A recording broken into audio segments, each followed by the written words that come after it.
Allah Subhanahu wa taala menyatakan di dalam Al-Qur'an, innama amwalukum wa auladukum fitnah. Di dalam beberapa ayat Al-Qur'an Allah mengulang redaksi ayat ini, innama amwalukum wa auladukum fitnah. Bahkan di dalam surat At-Taghabun Allah menyebutkan secara khusus disebut kaum wanita, para istri. Inna min azwajikum wa auladikum aduwwan lakum.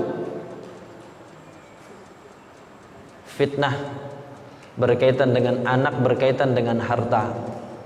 Itu juga fitnah. Hari ini sesungguhnya juga berat bagi kita. Bagaimana seseorang terfitnah dengan hartanya. Banyak orang yang sebelumnya diberikan kehidupan oleh Allah Subhanahu wa taala sederhana, tidak melimpah hartanya, kehidupan biasa-biasa saja. Tetapi ketika terfitnah dengan harta, dimudahkan rezekinya, dilapangkan rezekinya oleh Allah Subhanahu wa taala. Begitu mudah harta itu datang menghampirinya. Ternyata tidak sedikit orang yang dengan terfitnah oleh harta itu akhirnya kemudian semakin jauh dari Allah Subhanahu wa taala, semakin disibukkan dengan hartanya. Padahal boleh jadi sebelum dia mendapatkan rezeki yang melimpah, boleh jadi pernah berangan-angan atau bahkan pernah berjanji kepada Allah sebagaimana yang Allah contohkan, sebutkan di dalam Al-Qur'an. Kata Allah Subhanahu wa taala, wa minhum man ahadallah la in atana min fadlihi lanasaddaqanna wa lanakunanna minas solihin. Di antara manusia, kata Allah Subhanahu wa taala, ada yang pernah berjanji kepada Allah. Apa janjinya? La in atana min fadlih, seandainya Allah datangkan kepada kami karunia-Nya berupa harta dan rizki, lanasaddaqanna, kami akan bersedekah, kami akan berinfak, walanakunanna minas solihin, dan kami akan menjadi orang-orang yang soleh. Kan banyak orang yang hari ini mengatakan bahwa ketika kita hidupnya lapang, ketika kita rezekinya dimudahkan oleh Allah Subhanahu wa taala, berarti fasilitas kita semakin mudah. Dengan fasilitas itu kan kita semakin mudah untuk melakukan ketaatan kepada Allah Subhanahu wa taala. Ternyata itu bukan jaminan. Sebagaimana firman Allah Subhanahu wa taala tadi, ada orang yang sebelumnya berjanji kepada Allah, seandainya saya diberikan rezeki, diberikan harta oleh Allah Subhanahu wa taala, saya akan bersedekah dan saya akan menjadi orang-orang soleh. Apa kata Allah Subhanahu wa taala kenyataannya? Falamma atahum min fadlihi bakhilu bihi. Ternyata setelah Allah berikan rezeki, Allah berikan harta, lupa janjinya dengan Allah Subhanahu wa taala, bakhilu bihi. Justru jadi bakhil dengan hartanya. Hitung-hitungannya begitu apa? Begitu detail, hitung-hitungannya begitu panjang. Kalau sudah berkaitan dengan urusan sedekah dan infak. Banyak orang yang mengatakan kalau kita sudah diberikan rezeki, dimudahkan oleh Allah Subhanahu wa taala, dilapangkan rezekinya, fasilitas kita memilikinya, maka kita akan mudah melakukan ketaatan kepada Allah Subhanahu wa taala. Mungkin sebelumnya dia tidak punya kendaraan, bahkan mungkin kendaraan roda 2 pun dia tidak punya. Tapi dengan itu dia rajin melaksanakan sholat berjamaah, rajin mendatangi wirid-wirid pengajian. Boleh jadi ketika itu dia berjanji kepada Allah, seandainya dimudahkan oleh Allah fasilitas hidupnya, dia akan semakin rajin, dia semakin taat. Tetapi ternyata boleh jadi setelah Allah berikan kendaraan roda 2, Allah berikan kendaraan roda 4, akhirnya kemudian semakin jarang lagi ke masjid, semakin sulit lagi untuk hadir di majelis pengajian, di majelis-majelis zikir, di wirid-wirid pengajian. Ternyata fitnah berkaitan dengan harta cukup berat. Tidak sedikit orang yang akhirnya kemudian berubah kehidupannya lantaran justru ketika diuji dengan harta. Setelah harta, aulad, anak-anak bisa menjadi fitnah. Bagaimana fitnah itu? Dalam hadis Rasulullah SAW menyebutkan, innal walada mabkhalatun majbanatun wa makhzanatun. Kata Rasulullah SAW, anak itu berpotensi menyebabkan orang menjadi pengecut.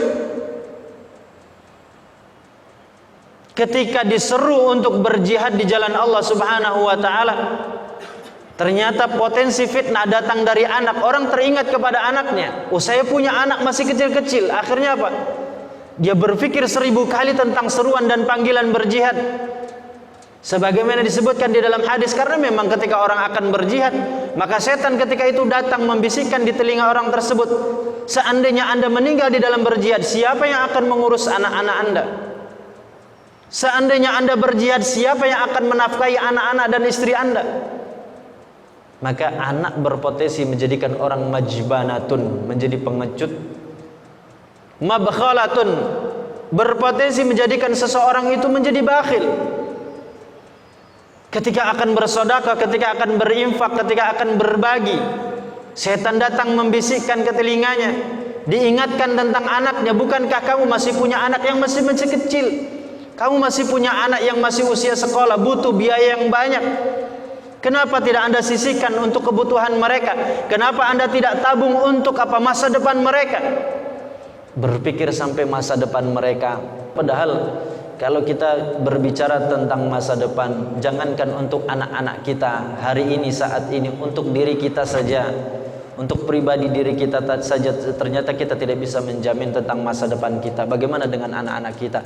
Tetapi itu sengaja dihembus-hembuskan oleh setan, dibisikkan oleh setan ke dalam telinga kita, agar kita apa? Agar kita kemudian menjadi mabkhalatun, menjadi bakhil. Demikian juga mungkin tetangga kita, orang-orang yang terdekat dengan kita.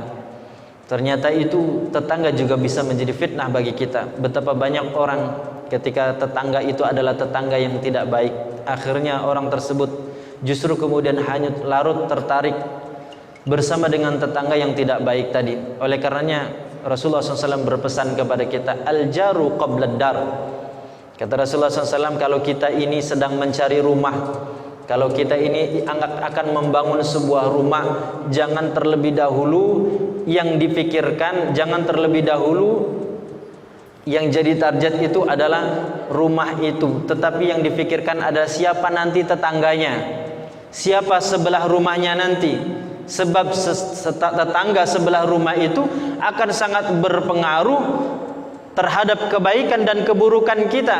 Bisa jadi dia akan mengajak kita, mengarahkan kita menjadi komunitas baik bagi kita. Tetapi sebaliknya, ketika kita salah memilih menentukan tetangga kita, maka bisa jadi dia akan mengajak kita kepada keburukan. Istri bisa jadi fitnah bagi suami, sebaliknya suami bisa jadi fitnah bagi istri. Ada seorang istri yang kemudian mendapatkan hidayah menjadi baik, berubah kehidupannya yang tadinya tidak mengenal Islam, kemudian mengenal dengan Islam, taat kepada Allah Subhanahu wa taala. Tetapi ternyata terkadang karena suami belum juga mendapatkan hidayah, akhirnya ujian berat bagi seorang istri. Kalau istri itu tidak istiqomah, tidak berat, boleh jadi istri itu akhirnya kemudian kembali kepada kondisi sebelumnya. Karena apa? Karena seorang suami. Ada kalanya seorang suami sudah hijrah, sudah berubah, mengenal Islam, taat kepada Allah Subhanahu wa taala, tetapi karena istri juga belum mendapatkan hidayah. Boleh jadi karena pengaruh istri, akhirnya kemudian suami ketika tidak mampu istiqomah berubah kembali. Tapi bagi kita hari ini berat. Coba kita perhatikan fitnah berkaitan dengan keluarga, fitnah berkaitan dengan anak, fitnah berkaitan dengan tetangga, fitnah berkaitan dengan harta. Itu semua ternyata fitnah-fitnah yang munculnya tidak jauh dari diri kita.